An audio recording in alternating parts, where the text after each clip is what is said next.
Can you please give us a timeline? Yeah, Mr. President, first of all, this kind of goes along with your America First campaign promises, with lowering healthcare costs.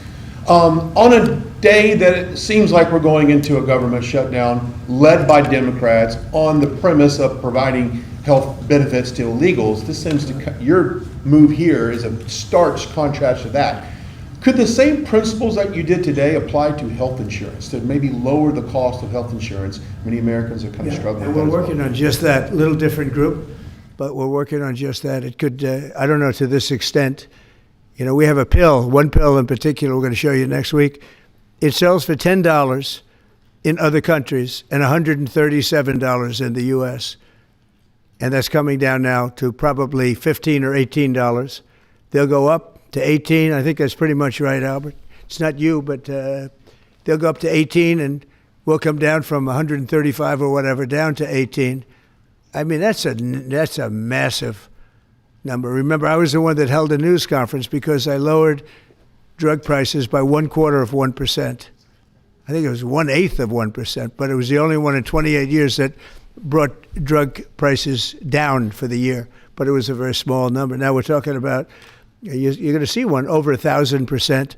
Look at these numbers. So, and this has a big impact, even on the discussion that we'll have with Chuck Schumer, who was here yesterday, along with a very nice gentleman who I didn't really know. You know who I'm talking about. The two of them came and we had a good discussion, and we're going to see what happens. We're going to see what happens, but this has a huge impact on that because these numbers are going to bring Medicaid. We talk about Obamacare. Obamacare is a failure. Obamacare is not good. It's there, but relative to other healthcare programs, it's in the lower 20%. It's not good.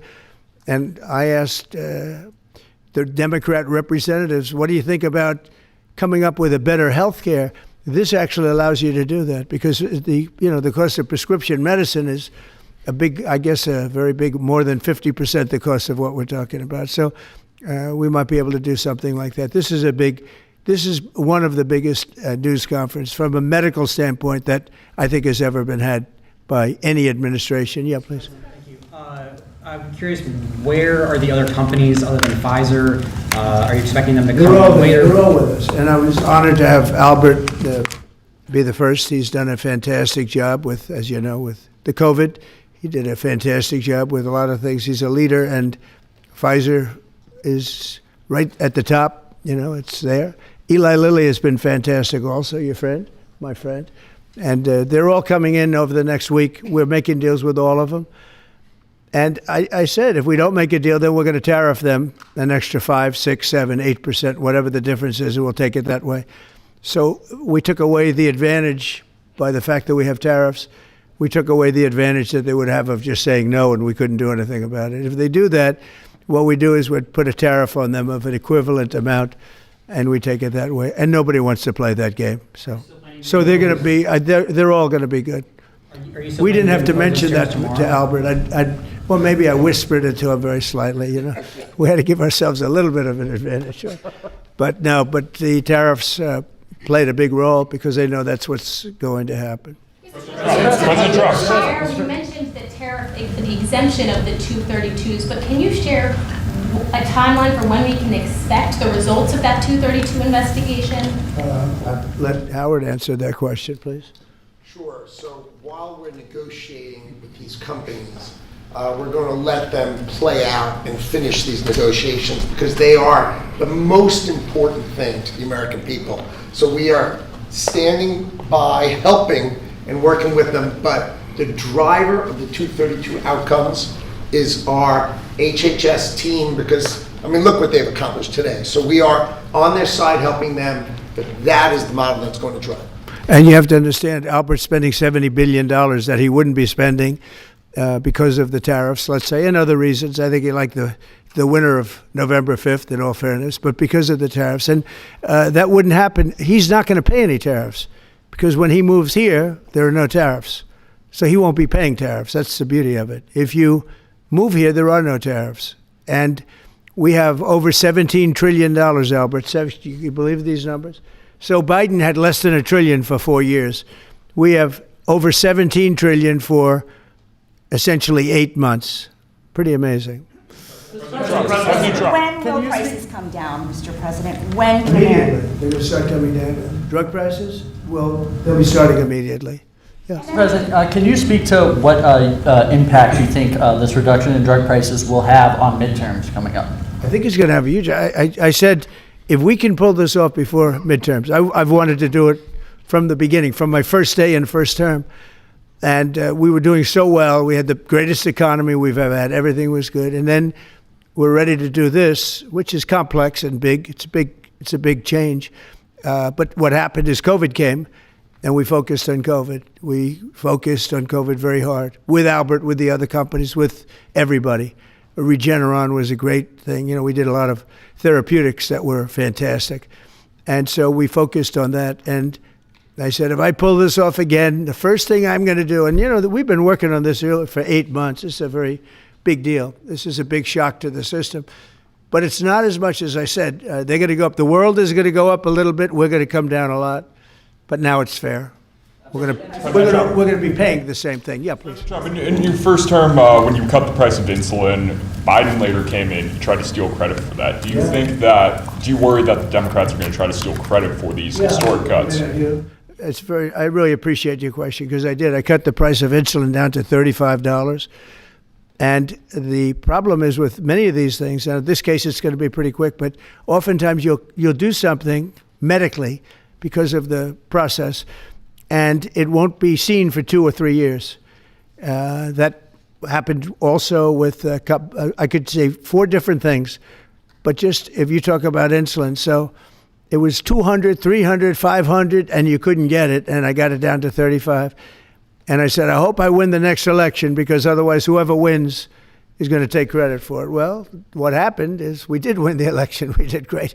But unfortunately, it didn't work out that way from a practical standpoint. And Biden, when I saw him get up and take credit for the $35 and even less insulin, that was 1,000% lower than what it was just previous. Boy, I tell you, I didn't like it. I didn't like it. So I did the best I could to let him know we did it, because we want to be given credit. But we are the ones that got insulin down to that number. And you're right, they tried to take credit for it. They had nothing to do. In fact, they didn't even know what happened. All of a sudden, the insulin price kicked in at $35. And they asked Biden about it. He had no idea what the hell they were talking about. But after they explained, and they didn't really explain to him because he was not capable really of understanding it. But when they went out and talked about it, they acted like it was a great feat by Biden. It had nothing to do with him. And it continues, and we'll get it down even further. But insulin was, people weren't taking it, I would imagine. They couldn't take. God bless you, Bobby. I hope I didn't catch COVID just there. Don't you have Paxlovid? What is it? He's got Paxlovid. Give me a Paxlovid immediately. Pelosi is ignoring what you're doing for the American people. She's going after your administration for cutting taxpayer-funded health care for illegal aliens. Last night, Nancy Pelosi, she went on NBC last night, dropped a bunch of F-bombs, told Republicans to go F themselves. Has she lost her mind? We have done an unbelievable job medically. Just this, if you did nothing else, we've done a lot like the insulin, but just this, nobody can ever catch this. This is the biggest price reduction times, maybe 10 times, 15 times than has ever been given before. And this is going to have a huge impact. You know, as I said, Obamacare is not a good thing. It's been bad. And I'd like to make it better. I told them, I spoke to a lot of people, a lot of Democrats recently. I said, why don't we change it? We can make Obamacare much better. We could come up with a new system that would be much better, less expensive for the people and better. This is maybe the biggest breakthrough, because you know, when you're talking about the prescription drugs, that's a big part of it. So we're going to look. This is prescription, but we're going to be looking at that. We could come up and through this whole thing, you know, because I don't know, we'll probably have a shutdown, because one of the things they want to do is they want to give incredible Medicare, the Cadillac Medicare, to illegal immigrants. And what that does is it keeps them coming into our country, and like they do in California. And no country can afford that. No country. And we have the border stopped up. We have it closed. We have nobody for 4 months. Zero people came in. That wasn't me. That's by the authorities, who happen to be liberally oriented. But just think of that. We have people offering health care to people all over the world that they can't afford to pay, and that's the Democrats. And what that does is it brings people into the country because they want to come in for the health care. But no country can afford it, and they can't afford it. So we cannot allow them to charge tremendous amounts of money for health care for people that aren't even citizens. And in many cases, they come in from prisons, jails, and mental institutions. And we can't let that happen. So we have a big fight over that. We have a fight over open borders. They still want open borders. We're having a fight over men and women's sports, if you believe it. You would have thought they would have learned that it's not a good issue. And we have a fight in transgender, as you know, transgender for everybody. And that, when you talk medically, that's a lot of money too. That's a lot. Those operations are bad. So those things are also being discussed right now. I mean, can you imagine we're actually talking about open borders, and we now have a great border, and we have a great country. Our country was dead 1 year ago. Now we have the hottest country anywhere in the world. Big difference. Yeah. Say about the state of the Democrat Party when they have a 33% favorability rating on average in recent months, and they're willing to shut down the government over health care. They are shutting it down. We're not shutting it down. We don't want it to shut down because we have the greatest period of time ever. I told you, we have $17 trillion being invested, so the last person that wants it shut down is us. Now, with that being said, we can do things during the shutdown that are irreversible, that are bad for them and irreversible by them, like cutting vast numbers of people out, cutting things that they like, cutting programs that they like. And you all know Russell Vought. He's become very popular recently because he can trim the budget to a level that you couldn't do any other way. So they're taking a risk by having a shutdown because of the shutdown, we can do things medically and other ways, including benefits. We can cut large numbers of people out. We don't want to do that, but we don't want fraud, waste, and abuse. And, we're cutting that. But they want to have illegal aliens come into our country and get massive health care at the cost to everybody else, and we don't have it. And that's I would say, the number one reason that they want to strike is to get illegal immigrants health care. And, Gavin Newsom wants that too in California, and it's destroying California. We can't have that. We're not going to let it happen. Do you have a plan for dealing with drug companies that are responding to MFN only by raising prices overseas as opposed to lowering prices in the U.S.? No, they're responding. I understand that question very well, but they're responding by lowering prices. They're helped by lowering prices. There's a price at which they can't sell, and they're helped by lowering prices. In the case of Albert and in the case of Eli Lilly, the fact is our prices are coming down massively. You see, that's just a few of the basics, but they're coming down much more than that with many drugs, and over 1,000%. Think of that, over 1,000% reduction. And we'll show you that next week because we have some of them on the board next week where you have over 1,000% price reduction. No, what's going to happen is you're going to have the market will kick in. This way, the market kicks in. The other way, it was just basically it was just a form of control. You were stifling the market. Yeah. At this point, is a shutdown inevitable? And how would you describe the negotiations with Democrats yesterday? Are more meetings scheduled? So nothing is inevitable, but I would say it's probably likely because they want to give health care to illegal immigrants, which will destroy health care for everybody else in our country. And I didn't see them bend even a little bit when I said we can't do that. Okay? Can I ask a question of Dr. Oz, Administrator Oz? If there is no deal reached on the Obamacare subsidies with the Democrats, is there anything that CMS can do to lower those, to mitigate the increases of those Obamacare subsidies? Not really, but we have time. We have time till the end of the year to make the changes I know the president is evaluating, but we should have a clean, continuing resolution, get past this budget process as it has happened so many times, and allow the president and leadership some freedom to be able to put some good ideas in front of the legislative bodies. Mr. President, undocumented immigrants. We actually do have time for that. They're not eligible for the health care subsidies that Democrats are demanding. So can you clarify, what are you talking about when you say Democrats want to protect their health care? So when an illegal person comes in, a person who came into our country illegally, therefore breaking the law. And look, we all have big hearts. I have a bigger heart than you do. They're all breaking the law, and they're coming into our country. And we just, as a country, cannot afford to take care of millions of people who have broken the law coming in.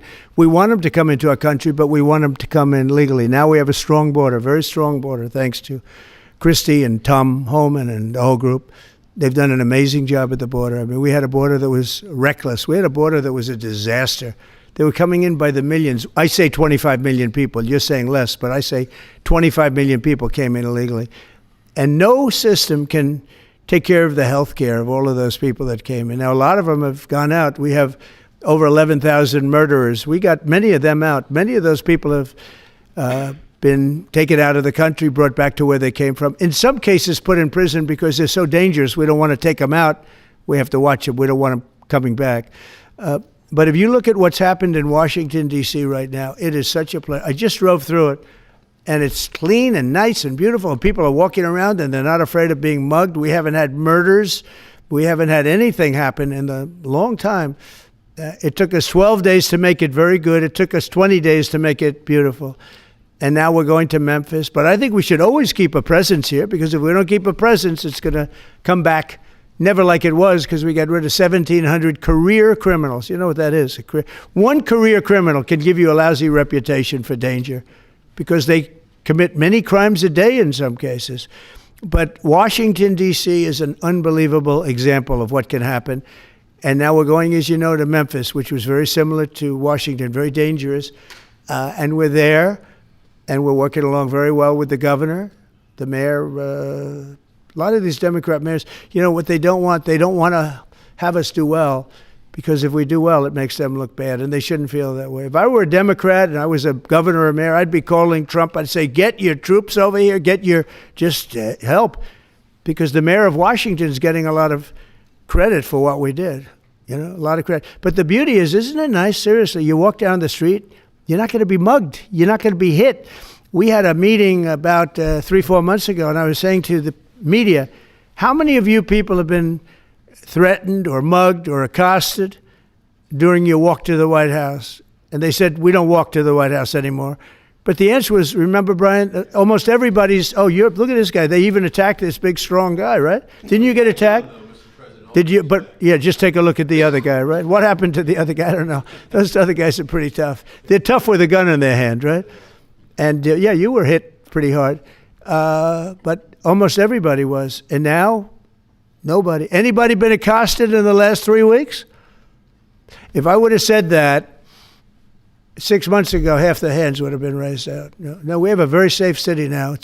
The country's going to be safe. We're doing one at a time, and we'll be going to Chicago. I told you this, sir. Union Pacific, head of the railroad. He knows this country very well. Started off as a very low-rung employee of the Union Pacific. He's now chairman. He came to me and he said, sir, save Chicago. It's a great city.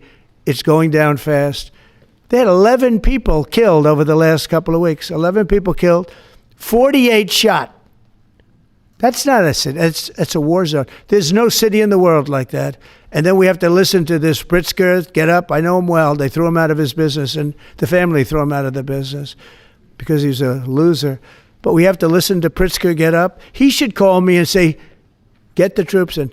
You ever hear that? 11 people over a week and a half killed. And I think it's 48, when you add it up, 48 people shot.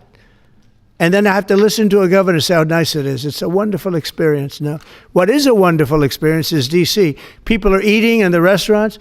They just opened 2 new restaurants, which hasn't worked in years. And we had it pretty good 4 years ago. We were just getting ready to do this, but we did it right. And, we have a big victory in the Supreme Court. It's called merit. And so that includes the military. Our soldiers, did you see what they look like? These guys, they look like serious soldiers. They weren't playing games. And they went in there and they did a fantastic job. And Washington, D.C. is now a beautiful, safe city. The restaurants are thriving. The people are walking down the street holding their husband or their boyfriend's hand, and they're not worried about being raped or mugged or shot at. And it's been an amazing thing. And we'll do that in every city. We'll do them sort of one at a time. We'll do a couple at a time. And we have a tremendous force because, as you know, in recruitment numbers, when we put out, 2 years ago, when Biden would put out recruitment, nobody would join. Nobody wanted to be in the military. Nobody wanted to be police. It was just announced this morning. You probably saw my speech over with the military, with the generals, admirals. Record numbers of people signing up for the Navy, the Army, Air Force, Marines, Coast Guard, Space Force. I love Space Force. That was my baby. But we have record numbers of people signing up, and that includes police department, fire department. So, it's been an amazing thing. Well, we're going to have another meeting next week on this. We have another great company coming in, similar kind of numbers. But we're going to show you some 1,000% drops in prices. There has never been anything like this in the history of medicine, and it's an honor. And Albert, I want to thank you, and I want to thank everybody behind me, because you are a great team. We have a great team. Everybody says you have a great cabinet. It's a great team. So thank you, Bobby. Thank you very much. Thank you, everybody. What's the company next week?